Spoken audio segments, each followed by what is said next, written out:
বাড়িতে থাকা উপকরণ দিয়ে মুখরোচক কিছু রেসিপি বানাতে মন চাইলে এইভাবে চাল ও ছোলার ডাল দিয়ে দারুণ স্বাদের রেসিপিটা বাড়িতে বানিয়ে দেখতে পারেন, যা খেতে তো ভীষণ ভালো হয় আর বানানোও একেবারেই সহজ।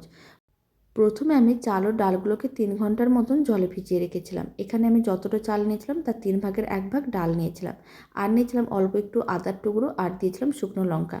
খুব ভালো করে মিক্সির জারের মধ্যে নিয়ে পেস্ট করে নিয়েছিলাম, আর অল্প জল দিয়েই পেস্ট করতে হবে, কারণ মিশ্রণটা বেশ ঘন করে বানাতে হবে। এখন স্বাদ অনুযায়ী লবণ, চিনি, অল্প একটু দিয়ে দিলাম বেকিং পাউডার, আর দিয়েছি আমি অল্প একটু গোটা জিরে, অল্প একটু হিং, আর দিয়ে দিলাম ভাজা মশলার গুঁড়ো। খুব ভালো করে সমস্ত কিছু একসঙ্গে মিশিয়ে নিতে হবে। মিশ্রণটাকে 2-3 মিনিট ভালো করে ফেটিয়ে নিতে হবে।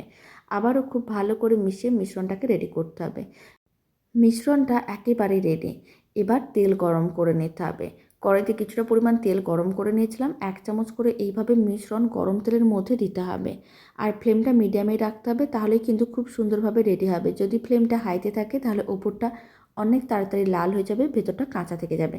তাই মিডিয়াম ফ্লেমে এইভাবে উল্টে পাল্টে বড়াগুলোকে বেশ লাল লাল করে ভাজতে হবে। চাল ও ডাল দিয়ে বানানো এই বড়াগুলো খেতে ভীষণ ভালো হয়। আপনারাও বাড়িতে বানিয়ে দেখতে পারেন। আশা করি আপনাদের খুবই ভালো লাগবে। অল্প একটু টমেটো কেচাপ দিয়ে সার্ভ করে নিয়েছি, আর বড়াগুলো ভীষণ মুচমুচে হয়।